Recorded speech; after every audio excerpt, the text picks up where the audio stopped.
Welcome back to Starting a Private Practice with Zinni Me. This is Miranda. And I'm Kelly. And we are two therapists that are here to help you start your happy, profitable private practice. And this week we're going to be talking about your marketing plan. All roads have led up to this point. This is usually the reason why people want support in their practice is how to get the phone ringing. And that's what today is all about. If you are jumping into this particular podcast and you haven't listened to the rest of it, please know we've been talking about marketing for weeks. And we've been setting the foundation for why this week works. So if you haven't implemented, or if you're just going to try to listen to this and implement without doing the other things, you're probably going to find that it doesn't work. And this is one of the biggest things that we find with marketing plans is that often when they were not done with intention and with clarity, people say, well, I've already built a website. I've already gotten to the first page of Google. I have already networked with people. I've done all of these other things and it hasn't worked. And so they can get really frustrated. So for those of you who are starting out, please also know that if you hear from other people who haven't been successful and they say, well, marketing doesn't work, networking doesn't work, websites don't work, don't listen to somebody who hasn't been successful on what you should or shouldn't do. Let's look for the people that have been successful. Okay, I just had to put that out there before we dove in today. All right, so everything has led up to this point, the vision, your niche, your message, your website, and the marketing plan is simply putting your message and being visible in the world to the people who you are meant to support and help through your practice. Yes. And while for most of us, the first time we do a marketing plan, we just think, who am I marketing to? Anybody who can pay me. I just want the phone to ring. Anybody who will start. I could do anything because that's what we've usually experienced in our previous training and our previous positions. We're used to doing whatever we can with whomever. And yet when it comes to marketing, unless you're in a super rural area where there's no other therapist, you need to market more than just, I'm a therapist. You need to have some sense of who you're going to reach out to, right? And so since you've already done our marketing, you've already done your marketing message and you've already picked one place to start, your marketing plan is going to focus on that particular group in particular. Remember, this doesn't mean this is the only person you can ever market to, but we are going to focus on one. So let's use as an example, you're going to work with anxious adults. All right. Right? And why do we settle on one? Well, you're learning a new skill. And if you try this new skill in multiple places, you're going to spread yourself thin. You're going to confuse people. You're going to confuse yourself. And even if you are in some rural area, you want to be clear on how you stand out because you want to be known. I want to remember you for who you really do work with because this all leads to getting great outcomes, right? When we attract the right clients to us, we can get great outcomes, which is great for that client, their family, and generations to come. And it's great for our field because it shows, hey, therapy does work. So you're taking these anxious adults and then you're deciding what's the main service that you're offering. For a lot of you, it's going to be one-to-one therapy. Some of you are going to choose to do maybe consultation or supervision. There's lots of ways, but generally speaking, when you're starting with your first practice, it's going to be your individual therapy. Yes. And from there, you're going to start with what we call the marketing table. It's got 4 legs on it, right? You could have a table with 1 leg, but it's not as sturdy as when you have all 4 sections. So we want to talk about these 4 areas that are going to help you market to, in this example, the anxious adults. So first, we're going to work on building referrals. So having people who can refer over to you and say, oh my gosh, did you hear about Sally? She does amazing work with anxious adults. I think she'd be fantastic for you. And while it can feel really scary to reach out and start to connect with people, there's actually, it doesn't have to be as hard as we make it to be. So the first thing that we want to look at is making a list of all the people who already like, know, and trust you. That can be friends, that can be family members, that could be old supervisors, it could be old colleagues, like all of those people. Can we just start there and create a list of people that hopefully you enjoy? If you don't enjoy them and you don't like talking to them, please don't just leave them off the list. But these are people that you enjoy. What would it look like to put that list together? Right. This is one of the biggest areas that is most easeful, but most often overlooked, because people, when they start something, they feel anxious and nervous and don't want to maybe be seen. And so they start with people who don't know them, right? Or they want to hide behind the website. But we really feel that if you can create safety within yourself and start reaching out to the people who you feel safe with, that's going to build your confidence and clarity as you start marketing in other places where you're not as known. And also think about your providers. Think about like who you see the doctor, what dentist you go to, your attorney, your financial advisor, your spiritual leader. All of these people know you. And they can be the ones that connect you to others and make new introductions. Yeah. I think that's the other part too, is sometimes we can go into these conversations feeling like, oh my gosh, I'm going and I'm asking for referrals, or I'm asking them to do me a favor, or I'm begging and they're going to know that I'm not already magically successful. And really, I want you to think about the idea. I always thought it was funny. I'm not a big car person. I know this is going to sound like a silly example, but I'm not a big car person. And I remember when I would go to this gym and I got a new to me car, a new used car. And I was like, oh, did you get a new car? And they wanted to like celebrate with me. And I thought that was like so weird. I was like, oh yeah, like the other one, died. Like, yeah, I got this. It's great. And they're like, oh my God, it's really great. Like they wanted to celebrate this thing. Like it was this sense of like success. What would it be like for those people around you, number one, before anything else, to allow them to celebrate with you, to allow them to be like, wow, you're starting a business. Like, that's really exciting.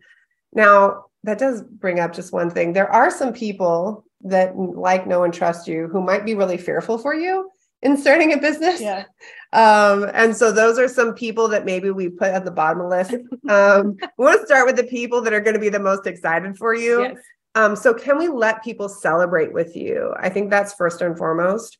I think the other part too is to know that we're going to need referrals for our clients. We're going to need to connect. It's not like when we worked at an agency or some other place where somebody had a referral list. Like you're going to be starting a lot of things from scratch. So there's going to be some things that you're going to need that may be helpful for other people, right? So your clients are going to need a primary care physician. So talking with your primary care about whether they're taking new clients, if they're only private pay, what insurances, what have you, that can be really important to start to see this as a conversation that is about connecting. It's about allowing people celebrate with you. It's about getting to know what's happening in their life and asking about them too, and not just, hi, my name is Miranda and I just started a private practice. I know we haven't talked in 17 years. Send me clients. I'm desperate for clients. Like that doesn't feel good. But to say, hey, I was just going through and I was looking at things. I was going through some changes and I was thinking about you. Like, how's life been? Like, I know we worked together like 5 years ago and we used to do supervision all the time. And like, I'm now that I'm going to private practice, like I really want to reconnect in, and I know I'm going to have to be more intentional about my community building. And so I just want to connect, see how you're doing, what's happening. And if it's new people that you are connecting with, especially with professionals, I always like the perspective of, hey, I specialize in working with anxious adults and I need really good physicians to refer them to that know how to treat anxiety. Is it something that you love working with? Is that a good fit?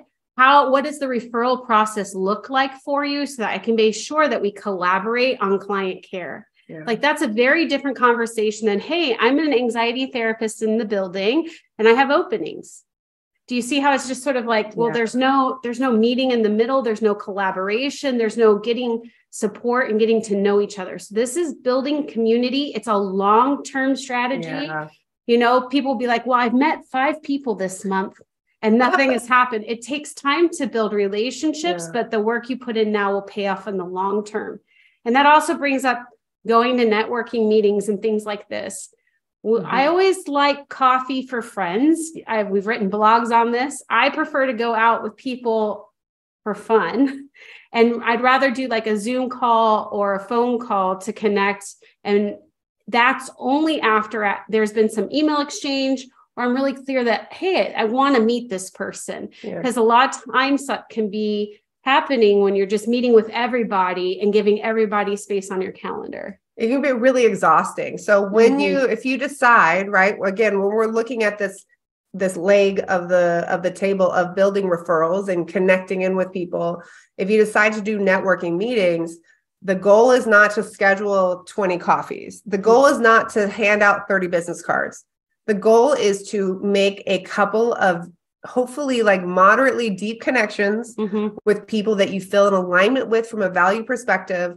The goal could even be like, oh, that's not someone I'd want to refer to or get a referral from. Like, you know, like to really trust your intuition as you go through that process, and then reach out and have some kind of follow-up. And it could be as simple as an email follow-up. Like everything doesn't have to be in person. It doesn't need to be initially, well, I can't do anything. Either I have to do a Skype with them or a Zoom meeting. Wow, I just aged myself, I think. I either have to do this or I don't reach out to them at all. I was even talking with one of our coaching clients the other day, and they said, oh, I have a stack of people I was supposed to follow up with from the networking meeting. They're like, oh, I just get in my head about it. And I said, well, for me, I would always sit in the car, and from my mobile phone, I would literally send them a message, an email saying, hey, it was great to meet you. This is wonderful. I'm putting this in my email that I remember that you do A, B, C, D. I do this. Like, I hope to see you at the next one, or whatever the follow-up that I want to do. But I do it right then and there. It gives them a sense that I'm a person that follows up.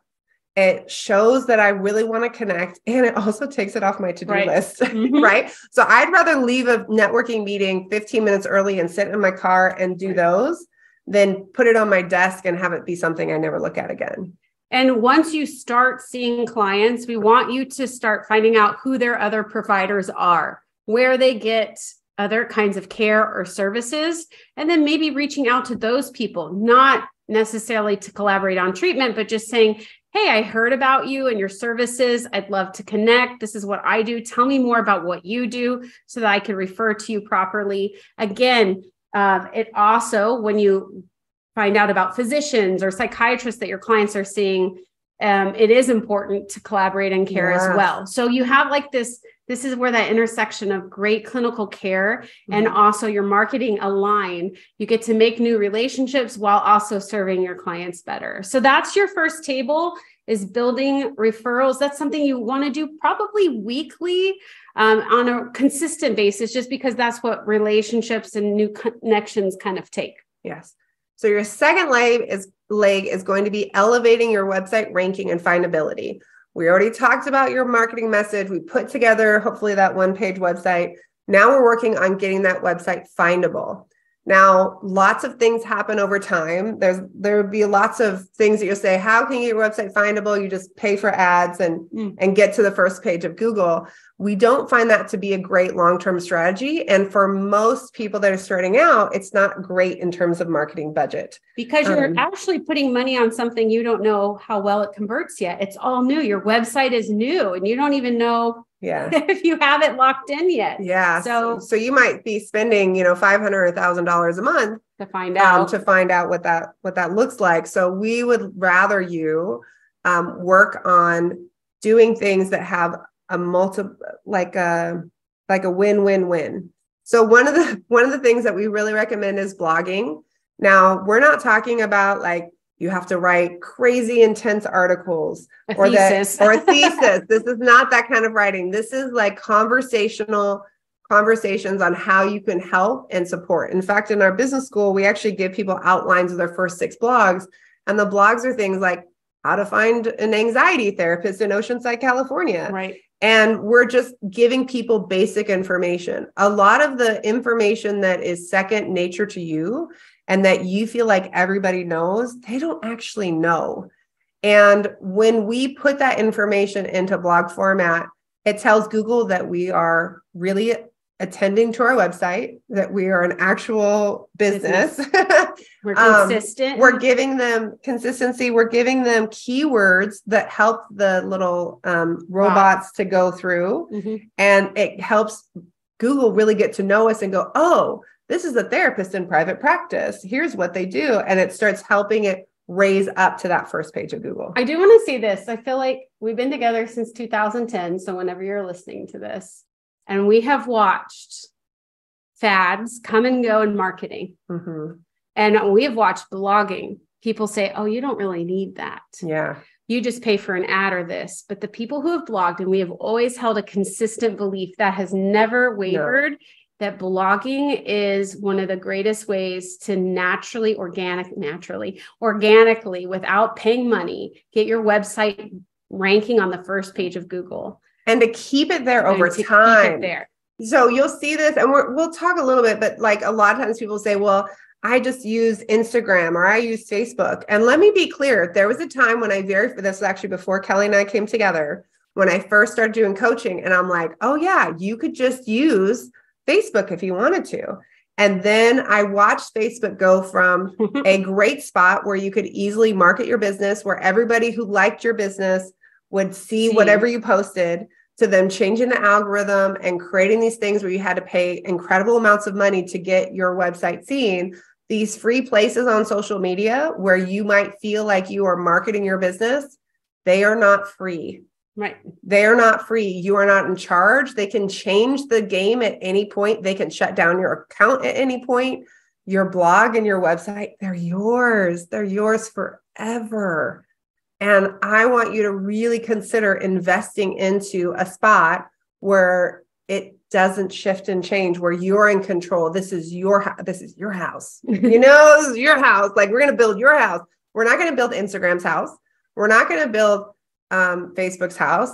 Yes, it can be great to use things like TikTok, Instagram, what have you, sparingly. But if that's the only place, and if that changes or shifts, which has been happening at the time this recording is 2023, and businesses that were built themselves on Instagram are saying, wow, I can't get any clients because the algorithm shifted. So with blogging, we recommend when you're starting to do weekly for at least 3 to 6 months. If that feels too much, then twice a month.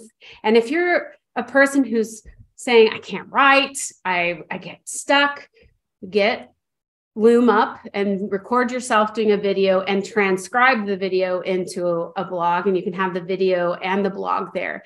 But consistently updating your website with new material is helpful. That also brings to us suggesting that you create a specialty page. So if you're working with these anxious adults, you want a specialty page on the anxiety treatment or anxiety therapy that you're providing.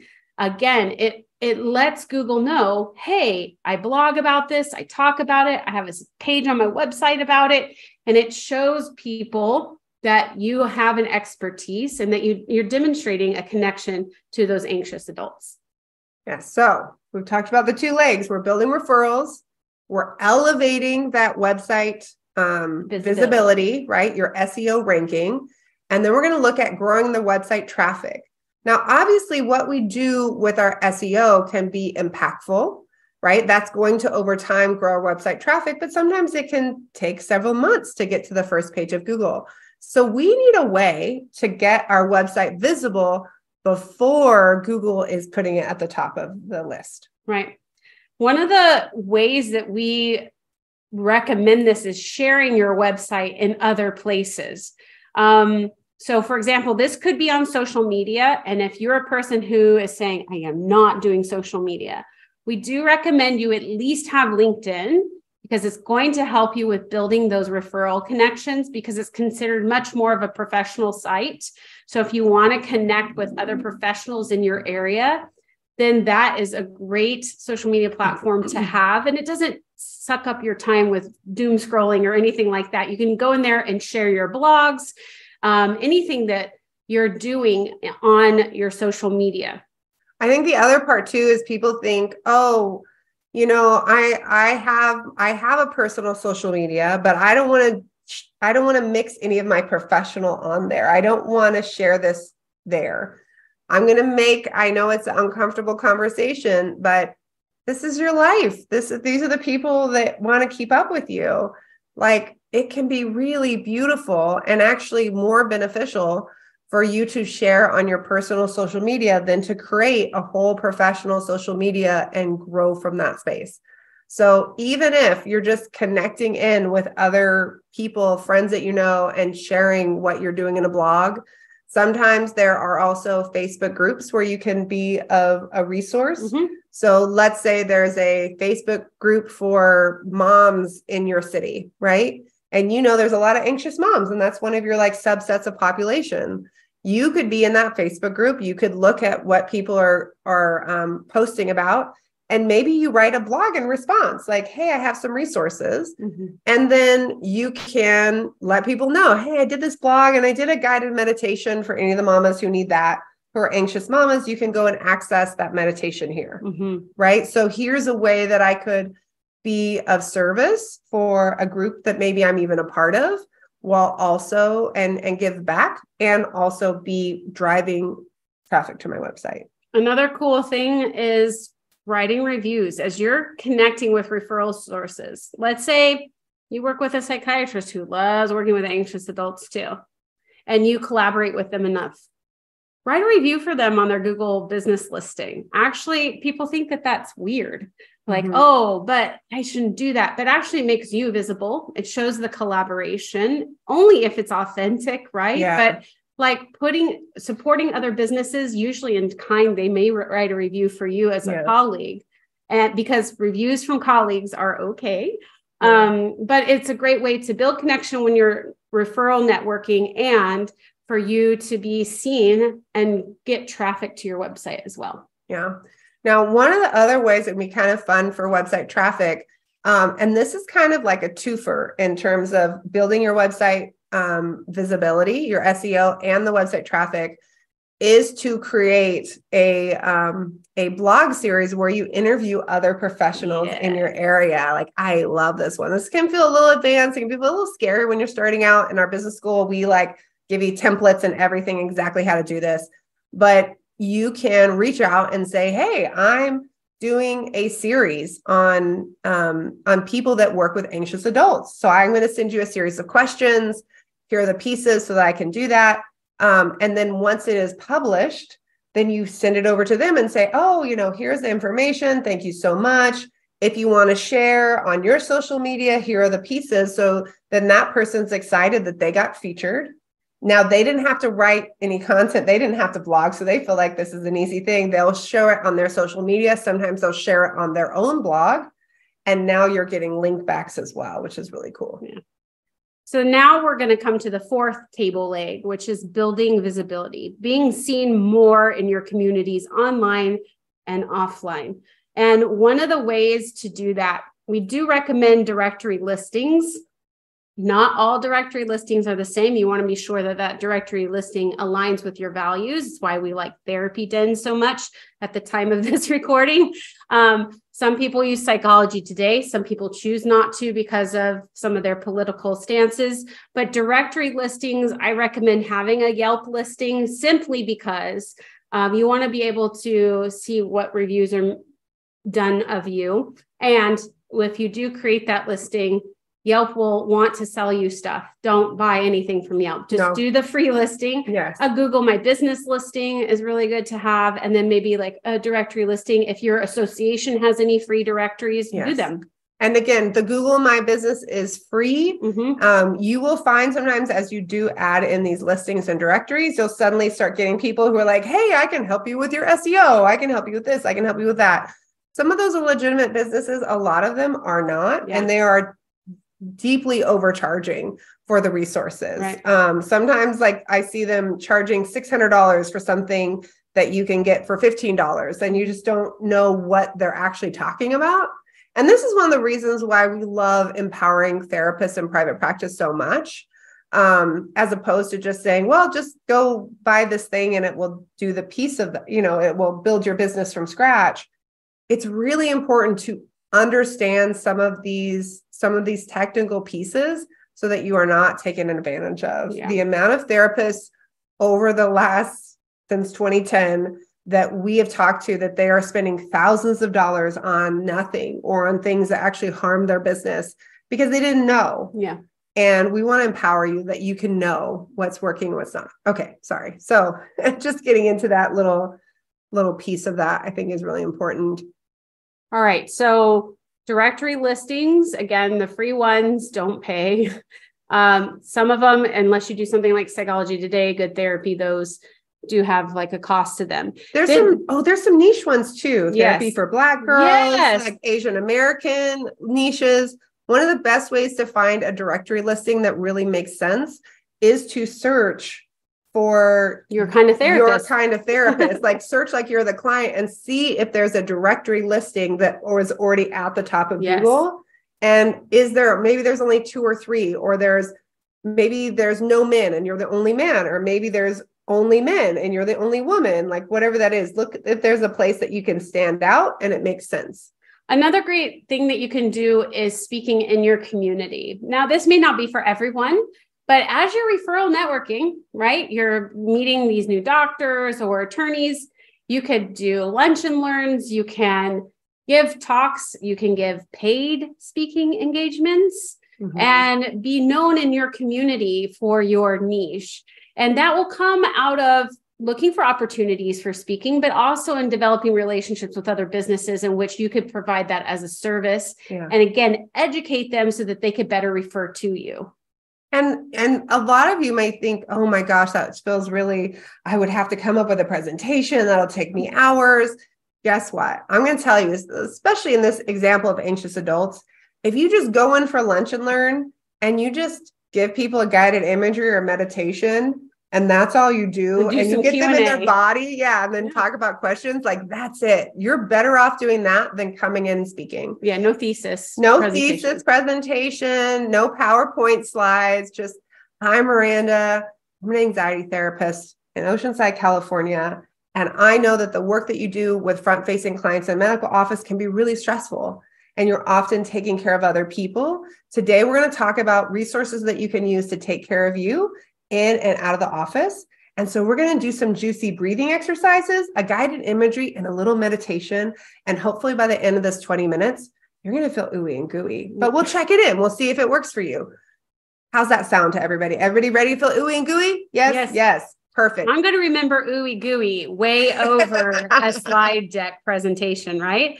So if you feel at all compelled to educate and inspire and support people in that way, I think it is a great way to be visible in your community. Now, you can also be visible on social media. You could do lives. You could guest on podcasts. Do not start a podcast when you're starting your private practice.